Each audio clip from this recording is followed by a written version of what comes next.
कि ये लो अपनी पत्नी को खिला देना, और मैं तुम्हें सत्य कहता हूं तुम्हारे घर एक बहुत ही सुयोग्य पुत्र उत्पन्न होगा। खुशी खुशी संत अपने नगर को आ गए, आकर अपनी पत्नी को दिया। कहने लगे देवी अगर इस फल को तुम खाओगी तो हमारे घर एक उत्तम संतान जन्म लेगी। अब धुंधली सोचती है कि लोग ऐसा सोचते हैं, बड़ी तकलीफ होती है। 9 माह तक उसे गर्भ में रखना, और कहीं सुखदेव जी की तरह 12 वर्ष रह गया तो मेरा तो वैसे ही गोविंदाय नमो नमः है। फिर होने के पश्चात दुनिया भर का लाल, ना ना ना ना ना, ये सब मेरे वश की नहीं है, ये सब मैं नहीं कर सकता। पुत्र तो मुझे चाहिए, लेकिन बिना किसी तकलीफ के। धुंधली की कोई मुंह बोली बहन थी, उसने कहा कि देखो प्रभु की लीला, हमारे घर में खाने वालों की लाइन लगी पड़ी है और खाने वाला दुनिया भर के, खाने के लिए कुछ नहीं है, और तुम्हारे घर खाने वाला एक भी नहीं है और संपत्ति अनंत है। तो बहन तू एक काम कर, मेरे इस बार जो भी संतान होगी तू ले लेना, तू तब तक गर्भवती होने का नाटक कर। इस फल का क्या करें? बोले तेरे घर में गैया है वह खवाया होगी सो देखी जाएगी। प्रेमी सज्जनों, आज उस फल को गौ मैया को खिला दिया।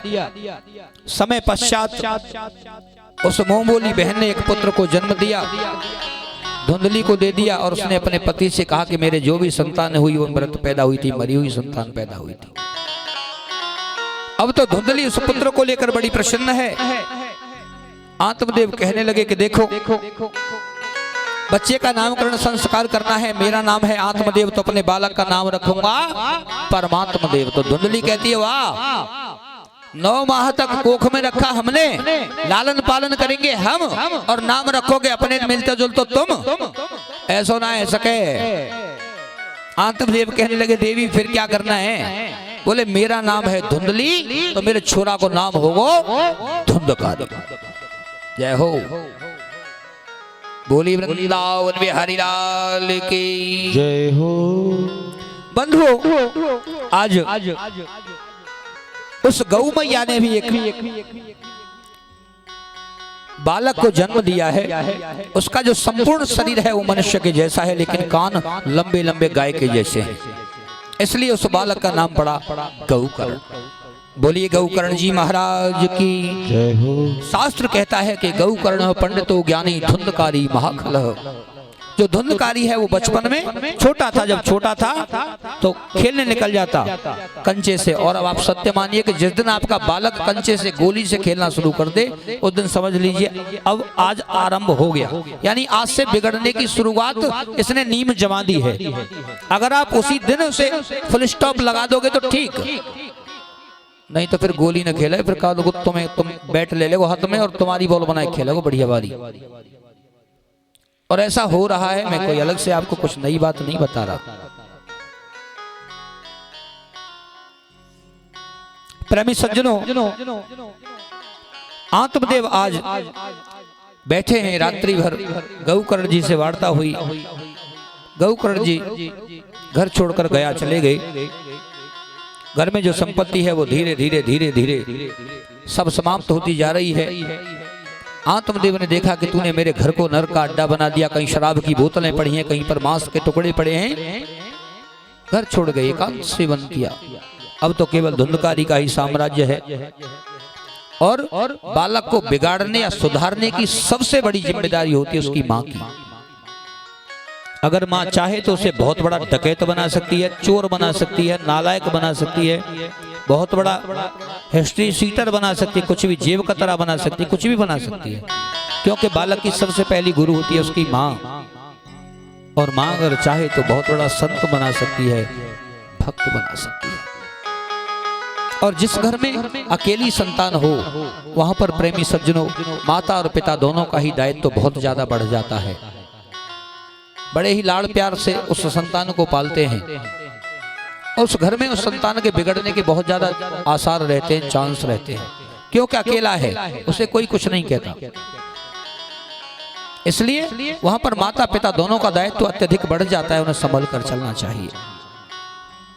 घर में जब अनंत संपत्ति समाप्त हो गई, कुछ भी नहीं बचा, धुंधकारी ने धुंधली से कहा अपनी माँ से बोली जो कछु हतो सब तो तू ले गो, अब का दे है। यानी जो था वो तो नष्ट कर दिया तूने, अब क्या लेने आया है?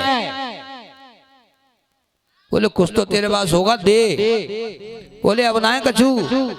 तो आज अपनी मां को ही कुएं में डाल करके गोविंदाय नमो नमः, यानी देखो लाड प्यार से पाला और उसी ने बैकुंठनाथ भगवान के दर्शन करा दिए। बोले जाओ जब कछु ना तो तुम्हारो ही का हो गया।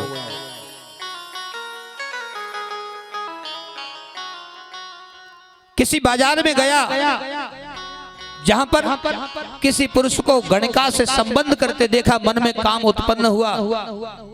बाजार से 5 गणिकाएं लेके आया, अपने घर में रख लिया। ये जो 5 गणिकाएं हमारी 5 कर्म इंद्रियां हैं, जो व्यक्ति को अपनी तरफ आकर्षित करती हैं, खींचती हैं। उन गणिकाओं को केवल धन की आवश्यकता थी, धन चाहिए। किसी राजा के राजकोष में जाकर के रात्रि में डांका डाल दिया, बहुत सारा धन लेकर आया। अब उन गणिकाओं ने सोचा कि अगर महाराज को ये पता चला कि इसी ने डांका डाला, इसी ने चोरी की है, तो ये तो मरेगो ही संग में, हमें उन्हें मरेगो। तो एक काम करो, ना रहेगो बांस और ना बजेगी निशानी, निपटा दो। जब कोई सबूत ही नहीं मिले तो सब हमें सजा कौन देगो? तो रात्रि के समय आज उसके रस्सी से हाथ पैर बांध दिए, धुंधकारी से, चारपाई से। जलती हुई लकड़ी के कोयले उसके मुख के अंदर डाले, लठिया लेकर गले पर चढ़ गई और उसका प्राणांत कर दिया। जो दादा दुराचारी व्यक्ति होता है बहुत जल्दी उसके प्राण नहीं निकलते। और आपने कभी देखा होगा कुछ कुछ लोग ऐसे हैं जो महाराज तिल तिल मृत्यु को पुकारते हैं लेकिन प्राण नहीं निकलते। और कुछ लोग यही मालूम नहीं होता, आप अभी उनके पास जाकर उखा पी कर आए हो और घर नहीं पहुंचोगे उससे पहले ही फोन आया, बाबा चल बसे। प्रेमी बंधु,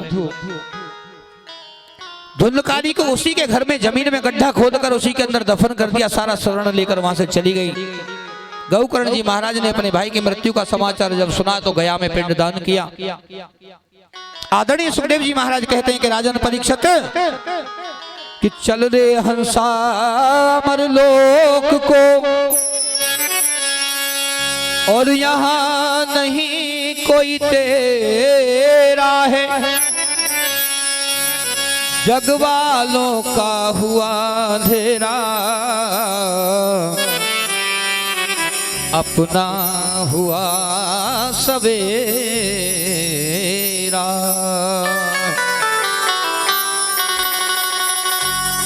अरे चूंदर सतरंगी,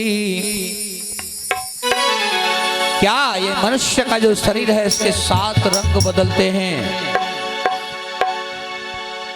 और चूंदर सतरंगी या पे हरि नाम लिखवाए, चूंदर सतरंगी या पे हरि नाम लिखवाए, सतरंगी या पे हरि नाम लिखवाए। अरे हरि नाम लिखवाए या पे प्रभु नाम लिखवाए, हरि नाम लिखवाले जा पे प्रभु नाम लिखवाले। हाँ हरि नाम लिखवाले या पे प्रभु नाम लिखवाले। ओ हरि नाम लिखवाले या पे प्रभु नाम लिखवाले। चूंदर सतरंगी या पे राम नाम लिखवाले, ओ चूंदर सतरंगी जा पे राम नाम लिखवाले।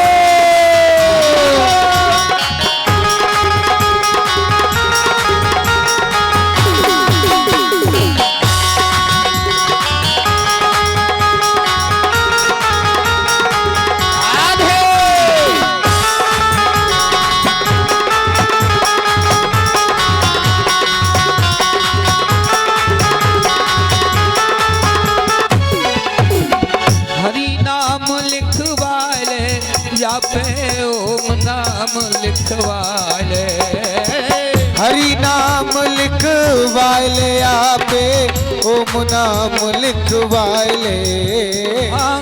ओम नाम लिखवाले या पे गोविंद नाम लिखवाले, ओम नाम लिखवा लिखवाले आपे गोविंद नाम लिखवाले सुंदर सतरंगी आपे कृष्ण नाम लिखवाले सुंदर सतरंगी आपे हरि नाम लिखवाले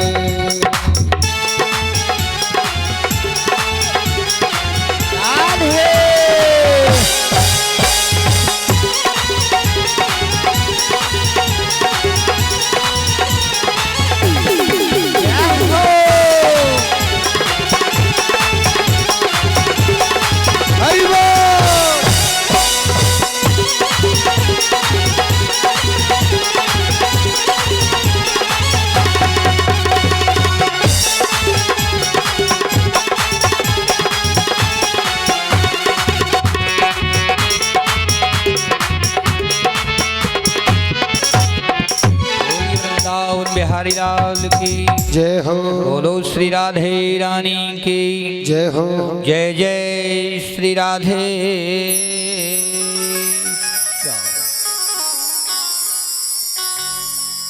बंधुओं, आज गौकर्ण जी ने अपनी भाई की मृत्यु का समाचार सुना। उत्तम नगर यानी अपने गांव में जब आए तो रात्रि का समय है।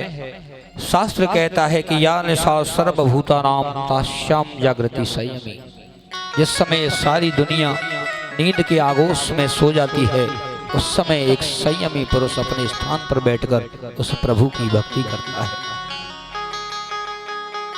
गौकर्ण जी ने सोचा हमारी जन्मभूमि में है,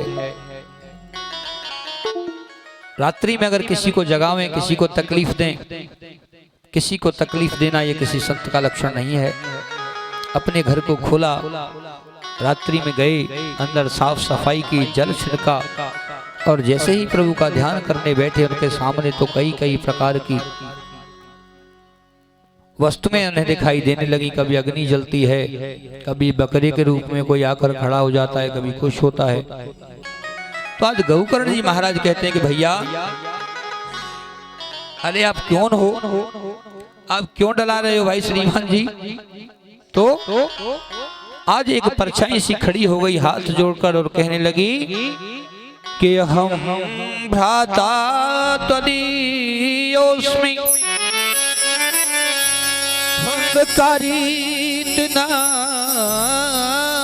नामतः सकिए नहीं भदोषे भ्रमत्वं नासितं मया। मैं आपका भाई हूं धुंधकारी। गौकर्ण जी करे धुंधकारी, अरे राम रे राम, तू प्रेत बनकर बना है। आज गौकर्ण ने जब ऐसा कहा तो धुंधकारी कहने लगा कि बड़ी सोचने की बात है, जिसका भाई इतना प्रकांड विद्वान हो, उसका दूसरा भाई प्रेत योनि में पड़ा रहे। आप कुछ कीजिए, मेरी मुक्ति का उपाय सोचिए। तो आज गौकर्ण जी महाराज कहने लगे कि तुम डरो ना।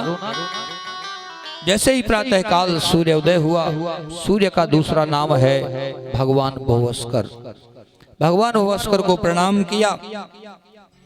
आज भगवान भुवस्कर से कहा कि महाप्रेत की मुक्ति का उपाय क्या है। तो भगवान सूर्य ने कहा कि हे गौकर्ण, अगर तुम अपने भाई की मुक्ति का उपाय सोचते हो, अगर मुक्ति का उपाय करना चाहते हो, तो केवल एक ही उपाय है कि श्रीमद् भागवतान मुक्ति सप्ताहम वाचनम कुरु। यदि तुम चाहते हो कि तुम्हारे भाई की मुक्ति हो जाए, तो केवल एक ही उपाय है, श्रीमद् भागवत सप्ताह का तुम प्रवचन कराओ। प्रेमी सज्जनों, आज बड़ा सुंदर पांडाल बनाया, बड़ी सुंदर चौकी सजाई और गौकर्ण जी महाराज व्यास मंच पर बैठ गए और धुंधकारी से कहा, रे भैया धुंधकारी, तुम जहां कर भी हो आकर कथा में बैठो, मैं तुम्हारे लिए ही कथा कर रहा हूं। सूत जी महाराज कहते हैं कि ऋषियों जैसे ही धुंधकारी को आमंत्रित किया तो अब पब्लिक के बीच में तो नहीं बैठ सकता, क्योंकि हवा आएगी तो उड़ा कर ले जाएगी, प्रेत का शरीर तो होता नहीं है। तो जहां पर कथा हो रही थी वहां पर एक बांस का बगीचा था।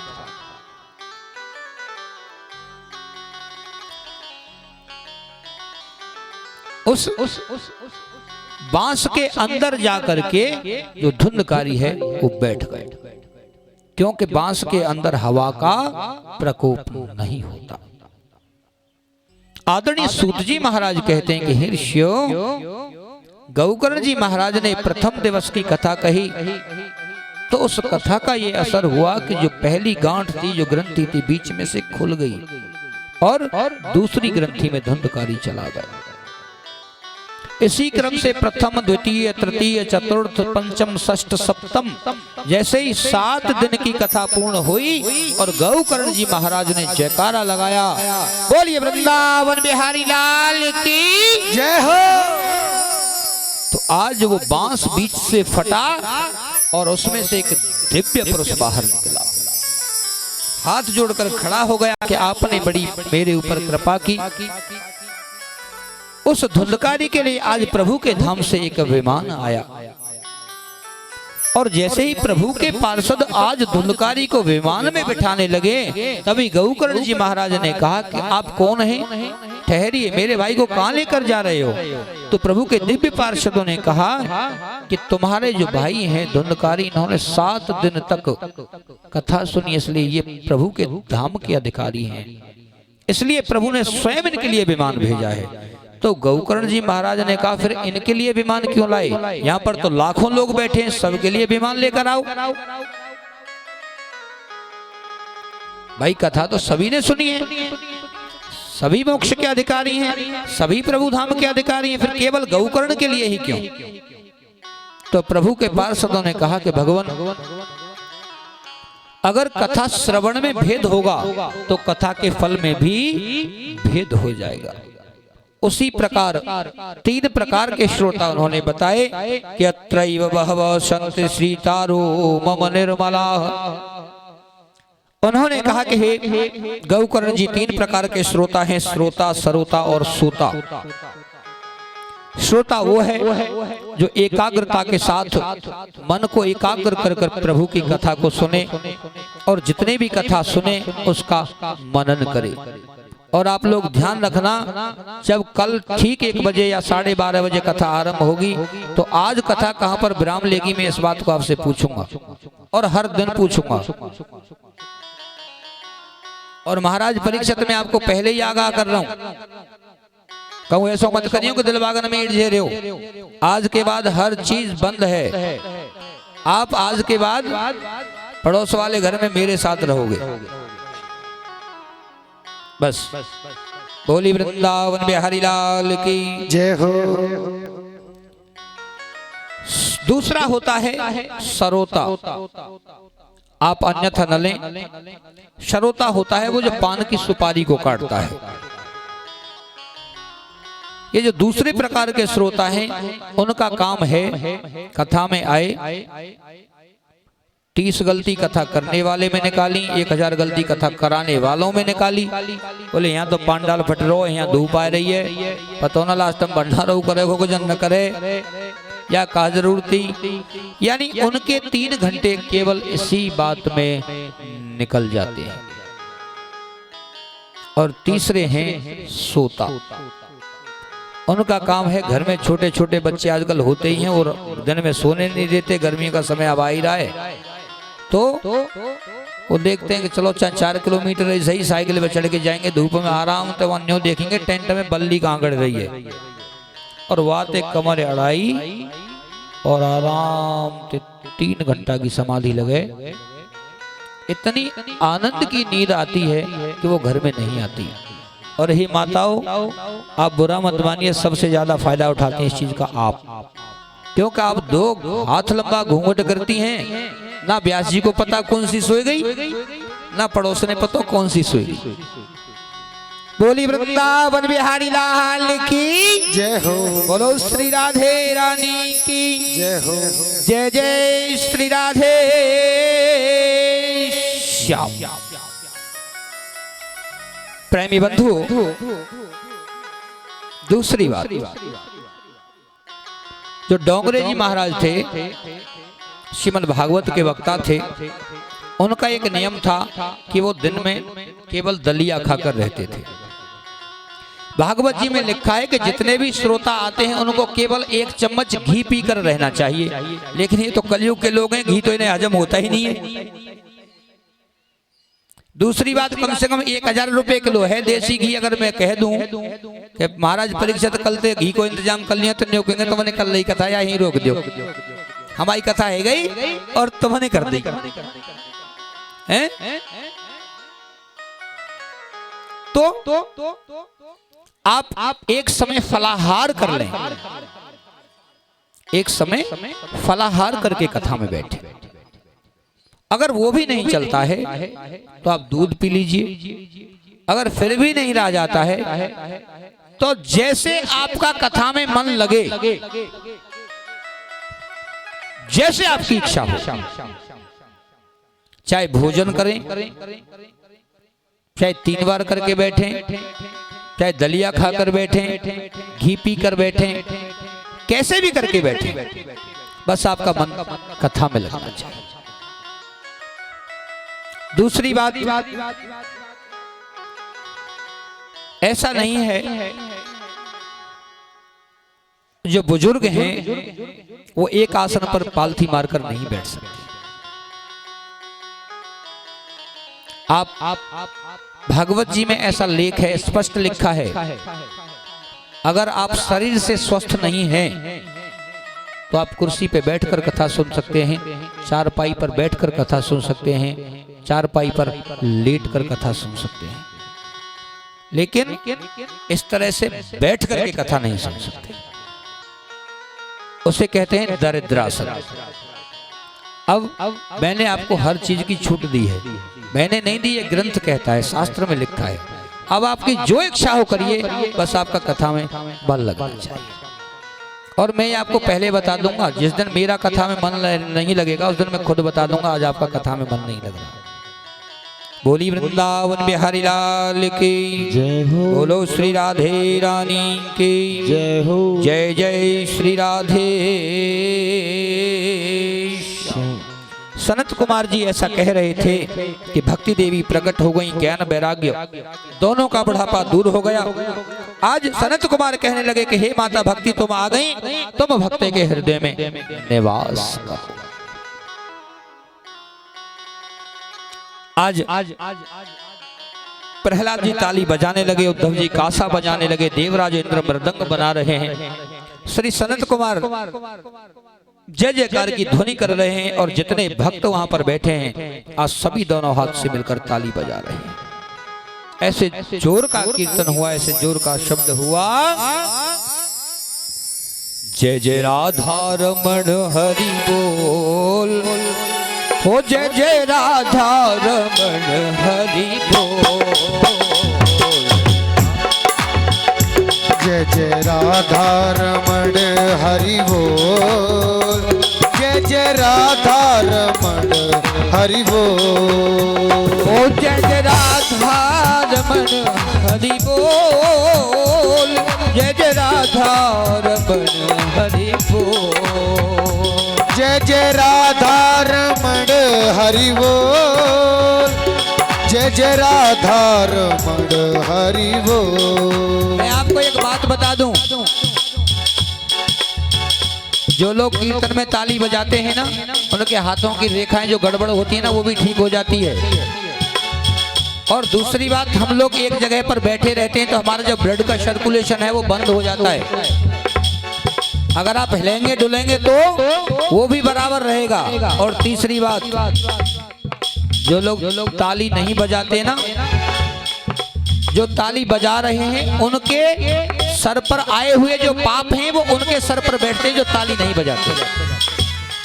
अब आप सोच लीजिए, ऐसा मत सोचिए कि मैं कथा में बैठा हूं, मैं पड़ोसी नहीं हूं, क्योंकि मेरी 60 साल उम्र है, देखो 60 साल को बूढ़ो डोकरा ताली बजा रहा है।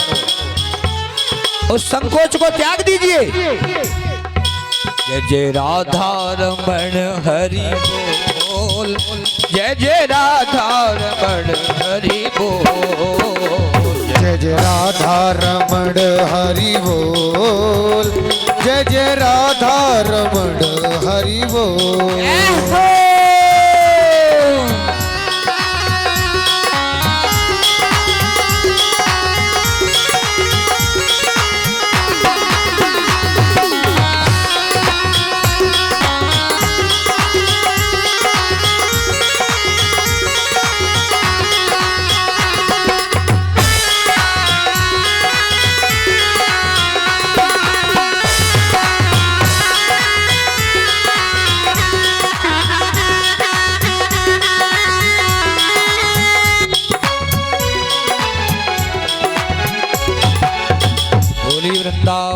बिहारी लाल की जय हो। बोलो श्री राधे रानी की जय हो। जय जय श्री राधे श्याम। अब बताइए आप लोग कथा को आगे बढ़ावें या आपके पास काम है तो कथा को विराम लें।